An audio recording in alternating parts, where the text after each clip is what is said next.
Hello everyone, Yanni Plays here, and today let's talk about larger building projects. So what are my 10 things that I do when I build something bigger? So the first thing that I do when I build something is I figure out what is the purpose of the building. So over here we have the foundation of a building, and the purpose of this building here is going to be to hide my iron farm. And that is why I built the farm first and then started to outline everything, because the worst thing that could happen is, well, I built the building, then I plop the farm in the middle of it and I'm running out of space. But there are also other buildings like your storage unit. Well, you want to make sure that you have enough room for all of your storage, that the filter system fits in. So that's why I recommend building things like that inside out. So first you build what you need on the inside before you go on to the outside. Now maybe you build something like a shop or the house that you're living in, and there it doesn't really matter the dimensions that much as what you have in a farm. But even there, think about how you want the inside to look like. So my tip number 2, think about the inside design when you build the outside. So as you look at this boat here, you can see the outside. Most of it I built in a birch wood because I wanted to have it light and bright. I actually would have preferred to go with white. However, white concrete or quartz, I couldn't have had any railings. But on the inside, I want to have it a little bit darker. I don't want to have all that light birch wood. So that's why I made sure when I designed this boat to make sure that my walls can be double wide so that the inside can look different than the outside.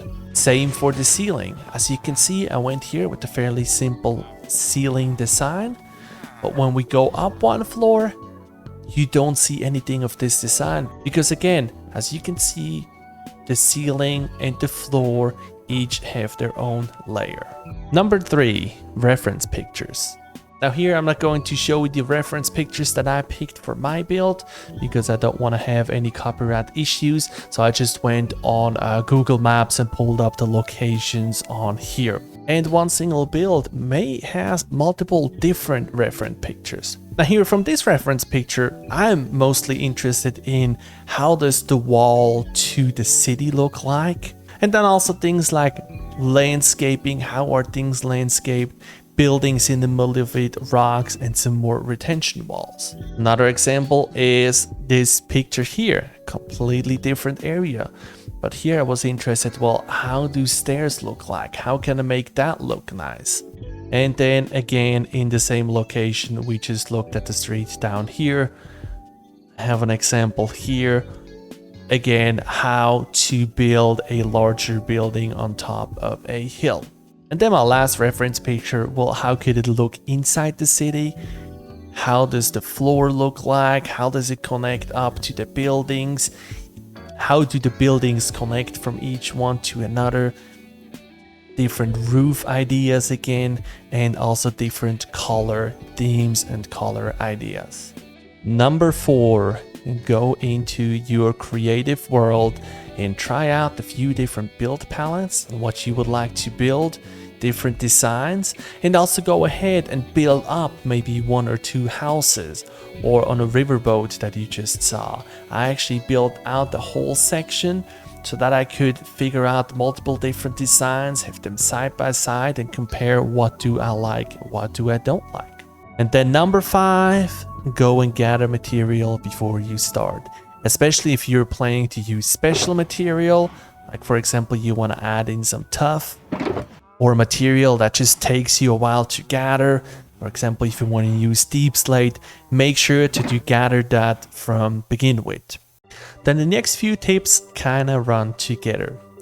Well, first, start getting your area ready. So if we go a little bit closer here, you can see I already did some underwater landscaping. Because originally this one here was where the mountainside stopped, but I needed it to be further out. And even though nothing is detailed yet, it is just plain stone and we need to have gravel, sand, dirt and vegetation added too. But I know where my landmass is going to end, I know where it's going to be, so the area is ready to build. Next, outline your building area. I actually prefer using wool because then you can use different colors. So a different building may be a different build palette, so it's just easier to see from begin with. But here I don't have enough wool, so I just went with netherrack. And you kind of have to find your own process on how you want to do things. If you look at this one here, you probably have no idea how things are going to look like at the end.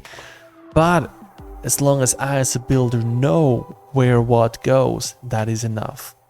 Now the process on how I do things like that is I usually just do the bottom layer first. So as you can see, I have a layer going all the way around. That is where my buildings are going to go.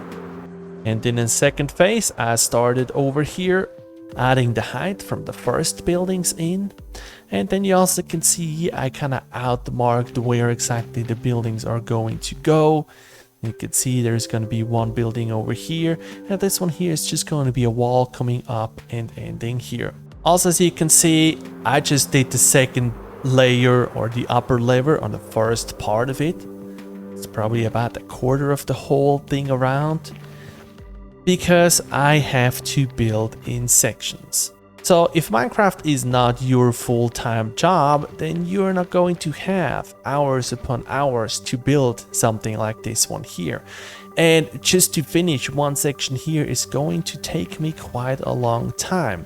And if I would start and try to do everything in one go, I would run out of material, I would run out of stamina, and I would probably also run out of motivation because the progress is so slow. And even if you watch videos from builders that Minecraft YouTube is their full-time job, even those builders are building in multiple different sections, finishing one part first before they go on to the next. Next step is what we already looked at down here. Build the rough shape first, how you want things laid out. So for example, I'm going to build the walls around it first, and then I'm going to go back in and add the details. Details can be different blocks. Details can be some support pillars. Details can be vegetation. A lot of different things that you can add to get some details to a build. And then my last tip is add life to it. Now this build here, that's not something that I did, that is just something I walked in here in our shopping district, and it's also still work under progress. But just stepping in here and looking at that, you can see, okay, that is a bar, people are drinking something, people are standing around here, and that is adding life to it. Let's see if we can find a few more examples in the shopping district. So for example, this shop here, well, I don't have to tell you what is being sold here because you most likely already know what this shop here is selling just from looking at it, because the shop owner here put life into it. And over on this build here, a lot of my points already got completed, so now I can finally start building. I hope you enjoyed this short time lapse, and I see you at the next video.